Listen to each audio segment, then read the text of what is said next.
Bismillahirrahmanirrahim. Assalamualaikum warahmatullahi wabarakatuh. Alhamdulillah wa bihi nasta'inu ala umurid dunya wa din. Wassalatu wassalamu ala rasulillah wa ala alihi wa ashabihi wa man tabi'ahu bi ihsan ila yaumiddin. Subhanaka la ilma lana illa ma 'allamtana innaka antal alimul hakim. Astaghfirullahal azim. Astaghfirullahal azim. Na'udzu bikalimatillahi tammati min syarri ma khalaq. Bismillahilladzi la yadurru ma'a ismihi syai'un fil ardi wala fis sama' wa huwas samiul alim. Sidang jamaah Masjid Darul Ghufran, alhamdulillah sekali lagi kita bertemu dalam tafsir bertema episod yang ke-19 tentang ciri-ciri mukmin yang sejati. Maka pada minggu ini kita akan ambil satu lagi surah Al-Mu'minun ayat 1 hingga 7 tentang ciri-ciri mukmin yang sejati, sebagaimana yang telah kita ambil pada episod yang ke-18 tempoh hari tentang sifat-sifat mukmin sejati dalam surah Al-Anfal. Ada 5 sifat. Yang pertama, gementar hati takutkan Allah, yakni zikrullah. Yang kedua, bertambahnya iman dengan tilawatul Quran. Yang ketiga, wa ala rabbihim yatawakkalun, bertawakal kepada Allah. Yang keempat, alladzina yuqimuna as-salah, yakni mereka yang istiqamah, iltizam mendirikan salah. Dan yang kelima, wa mimma razaqnahum yunfiqun, yakni menafkahkan sebahagian rezeki yang dikaruniakan oleh Allah Subhanahu wa taala. Nah, pada bahagian yang ketiga tentang sifat-sifat mukmin yang sejati, pada minggu ini kita akan ambil surah Al-Mu'minun yang menunjukkan hakikat 7 sifat-sifat mukmin yang sejati. Kemudian surah ini menerangkan tentang sifat-sifat orang yang beriman yang bakal mendapat kemenangan dan kejayaan di dunia dan di akhirat.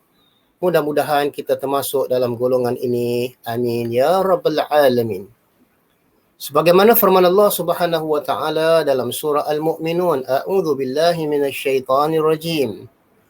Bismillahirrahmanirrahim.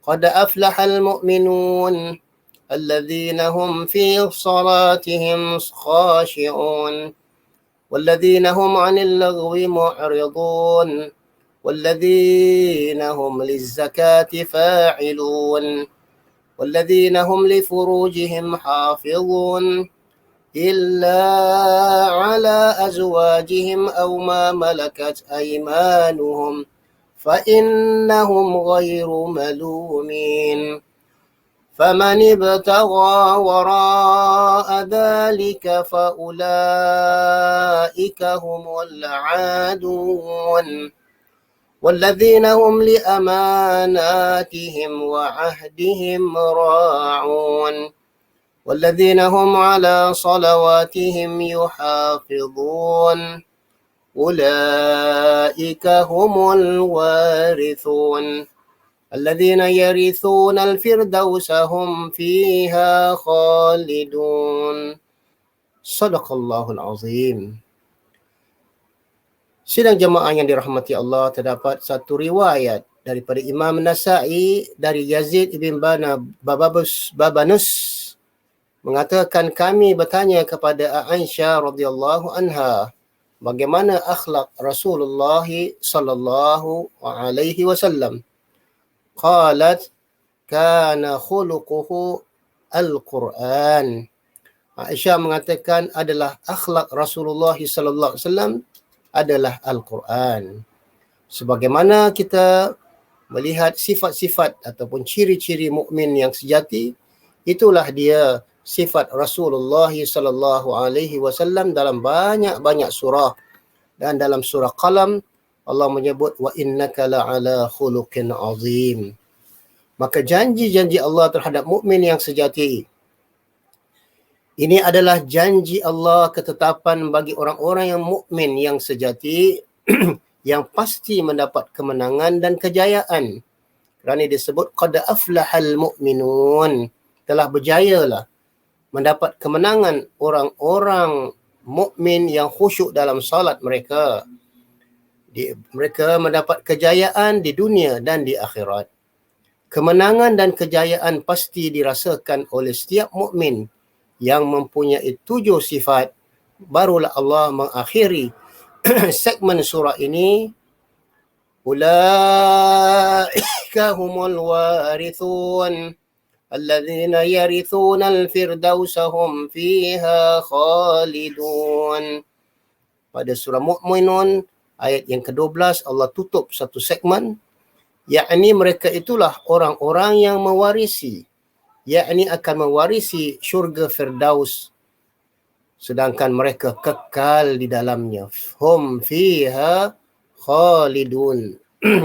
Seterusnya Allah bermula pada awal surah Al-Mu'minun, qad aflahal mu'minun. Yakni qad menunjukkan sesungguhnya, berjayalah, beruntunglah orang-orang yang beriman, yang progresif. Yakni alladzina hum fi salatihim khashi'un, orang-orang yang khusyuk dalam salatnya, dan orang-orang yang menjauhkan diri daripada perbuatan-perbuatan keji. Walladzina hum 'anil laghwi mu'ridun. Yang ketiga, walladzina hum lizzakati fa'ilun, dan orang-orang yang menunaikan zakat. Dan yang keempat, dan orang-orang yang menjaga kemaluan, yakni marwah mereka, dan menjauhi kemaksiatan, kecuali terhadap isteri-isteri mereka ataupun hamba yang mereka miliki. Sifat yang kelima, walladzina hum li amanatihim ra'un, dan orang-orang yang memelihara amanat yang dipikul. Dan begitu juga yang keenam, dan berpegang dengan janji-janji mereka. Adapun sifat yang ketujuh, dan orang-orang yang memelihara salat, walladzina hum ala salawatihim yuhafizun, yakni mereka itulah, ya, mereka yang mempunyai 7 sifat ini. Allah menutupi dengan mengatakan ulaika humul warithun alladzina yarithunal firdausa hum fiha khalidun. Siapakah mereka yang bakal mewarisi syurga Firdaus? Yakni mereka mukmin yang berjaya, yang memiliki 7 sifat. Yang pertama, mereka yang khusyuk dalam salat. Yang kedua, mereka yang menjauhkan diri dari perbuatan-perbuatan yang tiada berguna, laghwi, yakni perbuatan sia-sia, maksiat dan syirik. Yang ketiga, mereka yang menunaikan zakat.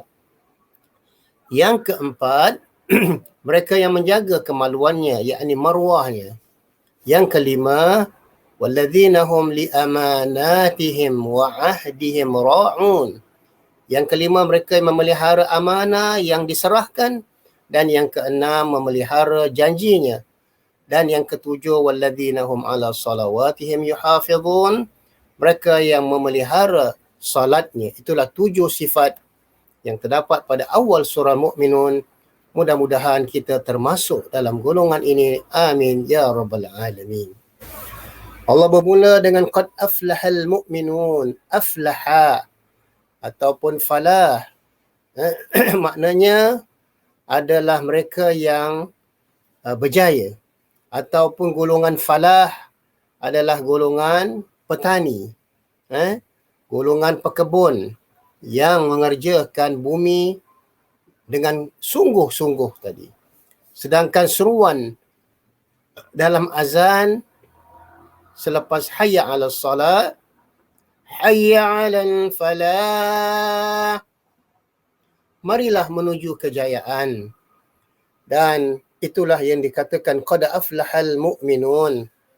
Dan begitu juga dalam surah Syams, qad aflaha man zakkaha wa qad khaba man dassaha.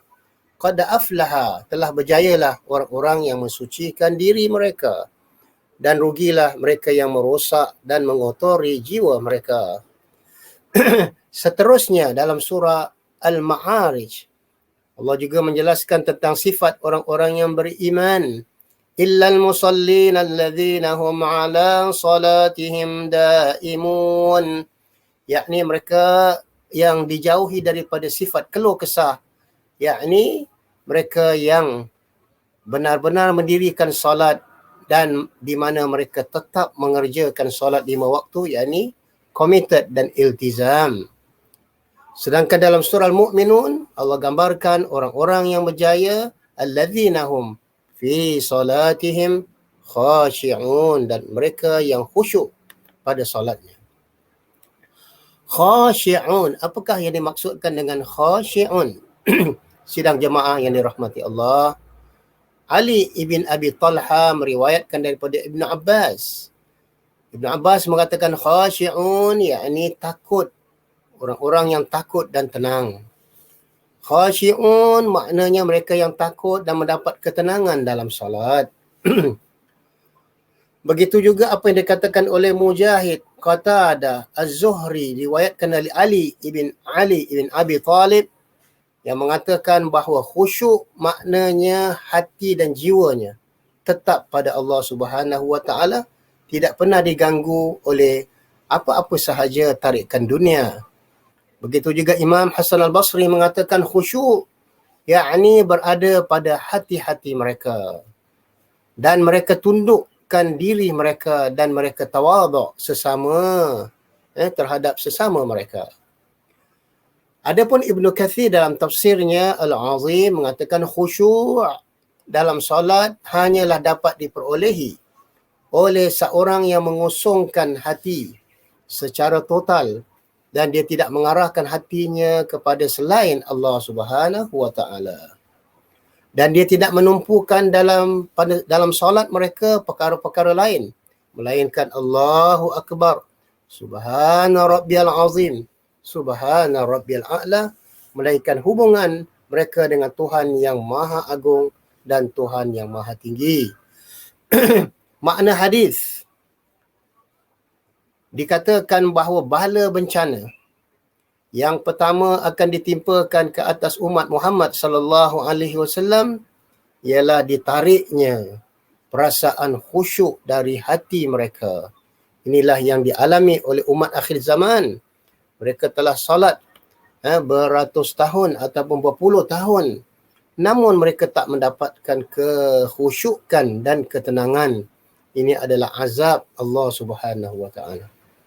Begitu juga sabda Nabi sallallahu alaihi wasallam, kam min qa'imin hazzuhu min salatihi at-ta'bu wan nasbu, rawah An-Nasa'i. Betapa banyaknya wa'iyazbillah orang yang salat yang mana hanya dia dapat adalah penat dan lelah. Begitu juga firman Allah Subhanahu Wa Taala dalam surah Ma'un, fawailun lil musallin alladzina hum an salatihim sahun. Ibn Abbas menafsirkan fawailun lil musallin, yang dimaksudkan di sini adalah golongan munafiqun. Dia adalah seorang yang salat. Ketika salat dia tidak mengharapkan ganjaran pahala daripada Allah. Wa in tarakaha, dan sebaliknya apabila ditinggalkan salat dia tidak takutkan qada ataupun siksaan Allah Subhanahu Wa Taala, wa iyazbillah min zalik. Jadi begitulah kita lihat betapa pentingnya solat yang khusyuk, sebagaimana yang dikatakan oleh Imam Al-Ghazali menasihatkan kita.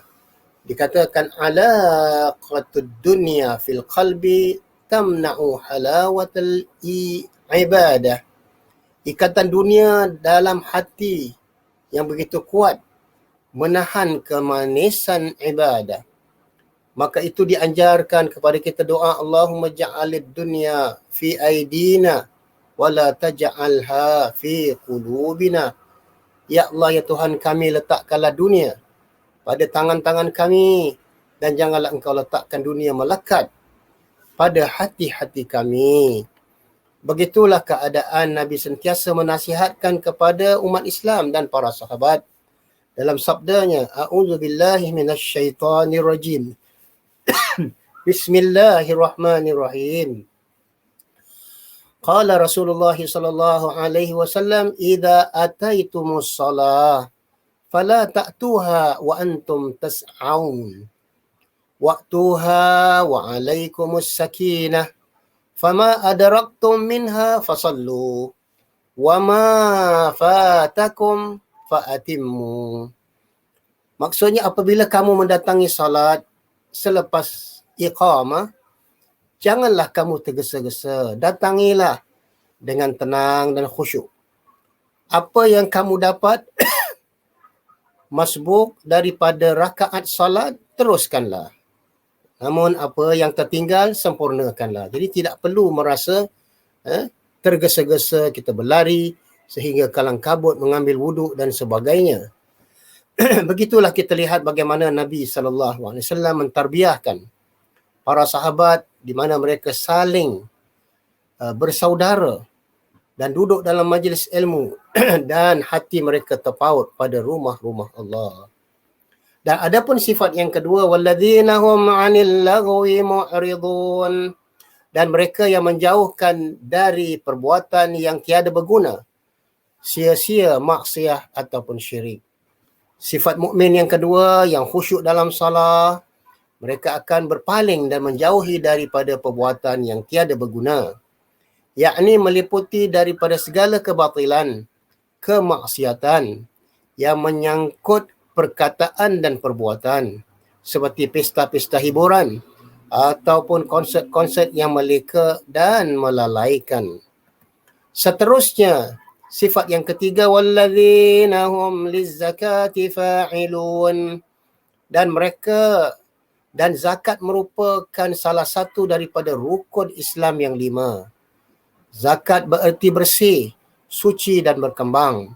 Seseorang yang berzakat dapat meresihkan jiwanya dan mensucikan hartanya, dan begitu juga hartanya akan sentiasa berkembang. Itu yang dikatakan numu, zakka yuzakki tazkiyah, serta harta yang berkembang tumbuh.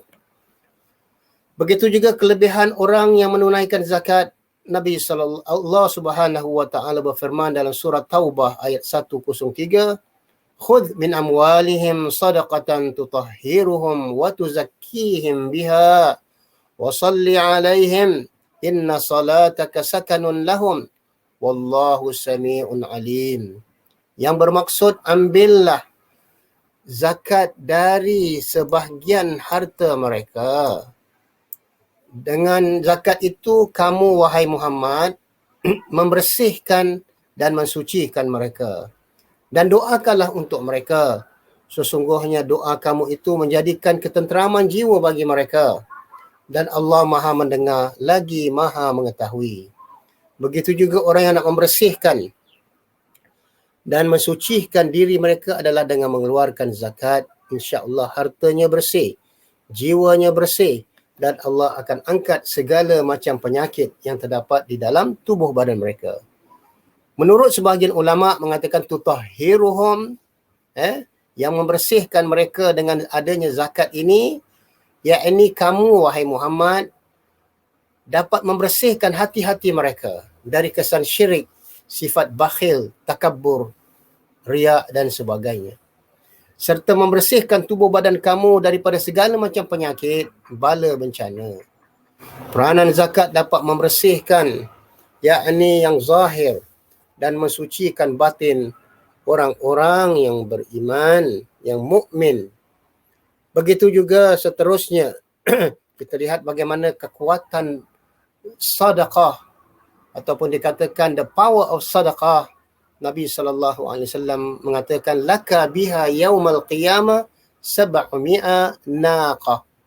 Bagimu, kamu sedekah seekor unta, bagimu keuntungan 700 ekor unta sebagai balasan pada hari pembalasan nanti. Begitu juga dalam hadis Imam Ahmad meriwayatkan daripada Abu Hurairah qala, kullu amal ibni Adam yudha'af al-hasanatu bi'ashari amthaliha ila 700 di'. ila ma syaa Allah yaqulu Allah illa as-saum fa innahu li wa ana ajzi'u bihi. Yang bermaksud setiap amalan anak Adam akan dilipat gandakan. Setiap amalan anak Adam akan dilipat gandakan dengan 10 kali ganda. Daripada 10 kali ganda hingga 700 lipat kali ganda. Dan sehinggalah berapa banyak yang dikehendaki oleh Allah Subhanahu wa taala. Yaqulullah illa saum, kecuali puasa. Fa innahu li wa ana ajzi'u bihi. Kecuali puasa, maka puasa itu adalah untukku, maka akulah yang akan memberi ganjaran. Seterusnya, sifat yang keempat, walladzina hum li furujihim hafizun illa ala azwajihim aw ma malakat aymanuhum fa innahum ghairu malumin. Adapun sifat mukmin yang sejati dan orang-orang yang menjaga kemaluan, marwah, muru'ah, kecuali terhadap isteri-isteri mereka ataupun hamba-hamba yang mereka miliki adalah seperti isteri mereka apabila mereka telah menebusnya.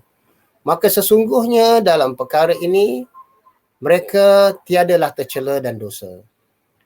Tetapi barang siapa yang mencari sebaliknya daripada isteri-isteri yang saleh dengan mengerjakan maksiat dan zina, maka itulah orang-orang yang melampaui batas. Walladzina hum li furujihim hafizun, dan orang-orang yang memelihara faraj. Farj itu maknanya kemaluan ataupun kehormatan perbuatan haram seperti zina, liwat, sodomi ataupun sebagainya. Jadi mukmin yang sejati hanya mendekati isterinya yang halal ataupun suaminya yang sah. Itulah di antara yang dianjurkan oleh Islam dengan mendirikan rumah tangga. Begitu juga sidang jemaah yang dirahmati Allah, apabila peribadi telah dapat dibina, dibangunkan, diberi benteng untuk menjaga roh dan bersihkan, ketika masuk di lapangan masyarakat yang penuh dengan segala macam tarikan nafsu, maka seorang individu Muslim dapat ditegakkan dengan pedoman dan nilai kerohanian yang bersih suci. Dan rumah tangga yang bahagia, sidang jemaah sekalian, terlepas dari kecabulan, kecurangan dan budaya maksiat. Maka itu nescaya tujuan akhir akan tercapai negara yang bersih dari penyakit sosial. Begitu juga negara yang adil, aman dan makmur. Begitulah hikmah matlamat pernikahan. Ada 5 di antaranya ataupun 6 tujuan matlamat pernikahan. Pertama, pengekalan, penerusan umat manusia.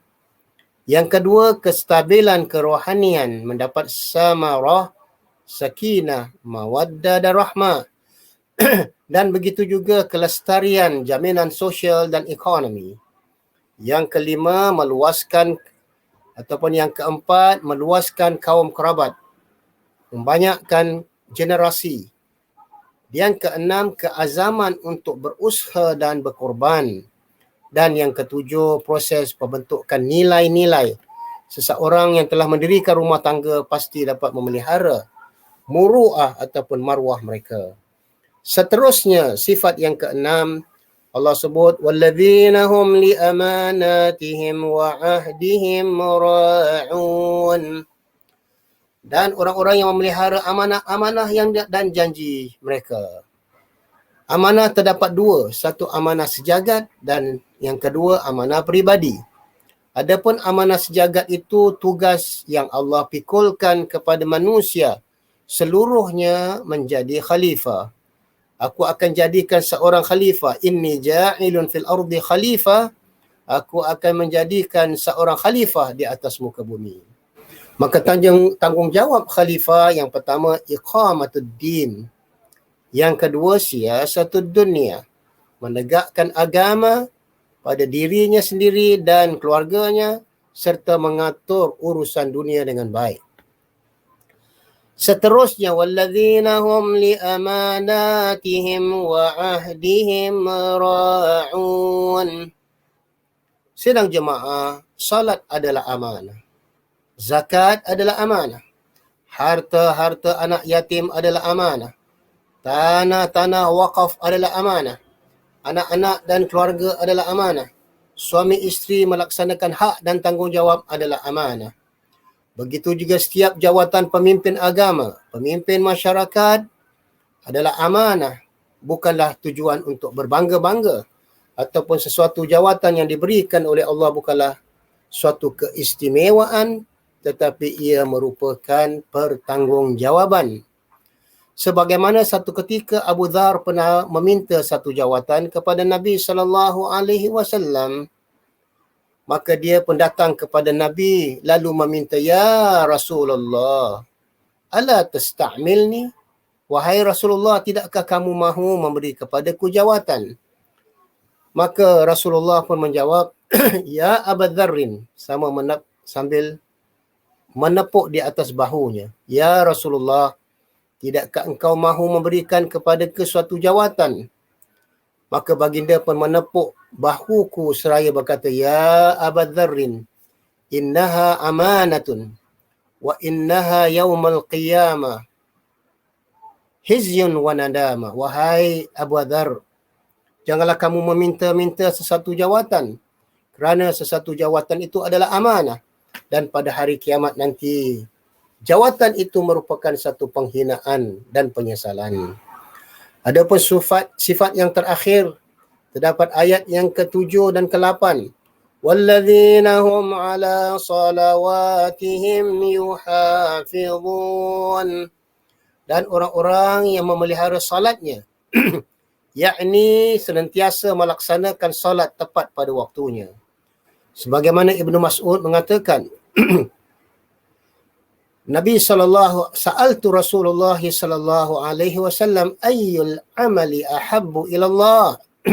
Ibnu Mas'ud mengatakan, aku bertanya kepada Rasulullah sallallahu alaihi wasallam, amal apakah yang sangat dicintai oleh Allah? Qal as-salat ala waqtihi. Aku bertanya kepada Rasulullah sallallahu alaihi wasallam, amal apakah yang paling disukai oleh Allah? Baginda menjawab, as-salatu fi waqtiha. Salat pada waktunya. Aku bertanya lagi, kemudian apa ya Rasulullah? Dikatakan birrul walidain, berbuat baik kepada kedua orang tua. Ditanya lagi, thumma ay al-jihadu fi sabilillah. Yang ketiga, barulah Nabi menjawab, jihad fi sabilillah merupakan amalan yang sangat dicintai oleh Allah Subhanahu wa taala. Mengapakah pada awalnya Allah menyebut tentang salat dan ketika penutup segmen ini ditutupi juga dengan salat? Allah mengawali penyebutan sifat-sifat terpuji orang yang beruntung, yakni dengan salat. Alladzina hum ala salatihim yuhafizun. Ataupun pada awalnya alladzina hum fi salatihim khashi'un. Ibnu Katsir menjawab, hal ini menunjukkan keutamaan salat dan mereka itulah orang-orang yang bakal mewarisi syurga Firdaus sebagaimana firman Allah Subhanahu wa taala, ulaika humul warithun alladzina yarithuna al-firdausa hum fiha khalidun. Begitu juga Imam Ahmad meriwayatkan daripada Muhammad ibn Hanifah, katanya, aku dan ayahku berkunjung kepada mertuaku, salah seorang sahabat Ansar. Tiba-tiba waktu salat pun masuk. Dia berkata, hai anakku, bawakanlah air untuk aku berwuduk. Mudah-mudahan aku meraih ketenangan dan satu hiburan dalam salat. Kemudian dia berkata, aku mendengar Rasulullah SAW bersabda kepada Bilal, ya qum ya Bilal, fa'arinah bis-salah, fa'arinah bis-salah. Wahai Bilal, bangkitlah dan senangkanlah hati kami, hiburkanlah kami dengan salat. Hadis riwayat Imam Ahmad. Menunjukkan para sahabat merasakan kerehatan itu adalah di dalam solat. Seterusnya, Allah Subhanahu wa taala menggambarkan bagaimana keadaan umat-umat akhir zaman yang meleka dan melalaikan solat. Maka marilah sama-sama kita berusaha sidang jemaah Masjid Darul Ghufran yang dikasihi oleh Allah Subhanahu wa taala. Sifat mukmin yang pertama dalam surah Al-Mu'minun dikatakan qad aflahal mu'minun. Mereka yang berjaya ialah mereka yang khusyuk dalam solatnya. Yang kedua, walladzina hum 'anil lagwi mu'ridun, yakni mereka yang menjauhkan diri dari perbuatan yang tidak berguna seperti sia-sia, maksiat, syirik. Mereka yang menunaikan zakat, walladzina hum lizzakati fa'ilun, dan menunaikan sedekah. Dan yang keempat, mereka yang menjaga kemaluan muruah ataupun marwah mereka. Yang kelima, walladzina hum liamanatihim, mereka yang memelihara amanah-amanah yang diserahkan kepadanya. Wa ahdihim, yang keenam, mereka yang memelihara janji-janji sesama insan.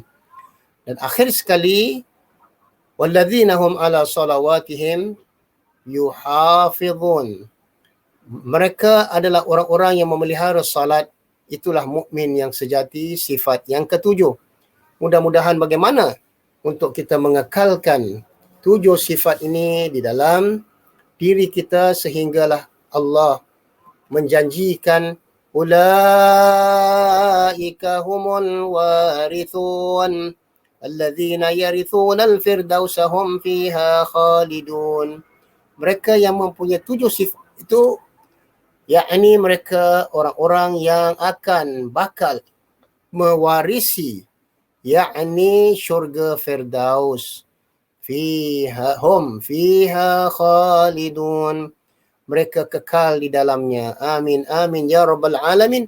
Semoga Allah memasukkan kita dalam golongan ini sehingga kita berusaha ke arah bagaimana untuk membentuk akidah kita, bagaimana menanam ibadah yang sahih, bagaimana salat yang khusyuk membentuk akhlak kukuh ataupun matinul khuluq, dan menjauhi diri daripada perbuatan maksiat dan mampu mencari sumber pendapatan yang halalan thayyibah, dan akhir sekali daripada salat yang khusyuk senantiasa mujahadah terhadap dirinya. Amin ya rabbal alamin. Marilah kita akhiri surah ini dengan membaca surah Wal Asri dan tasbih kafarah. A'udzu billahi minasyaitonir rajim. Bismillahirrahmanirrahim. Wal 'asri innal insana lafi khusr illa alladhina amanu wa 'amilus shalihat wa tawasaw bil haqqi wa tawasaw bis sabr. InsyaAllah semoga bertemu sekali lagi pada episod yang ke-20 pada siri tafsir yang bertema Masjid Darul Ghufran. Assalamualaikum warahmatullahi wabarakatuh. Amin ya rabbal alamin.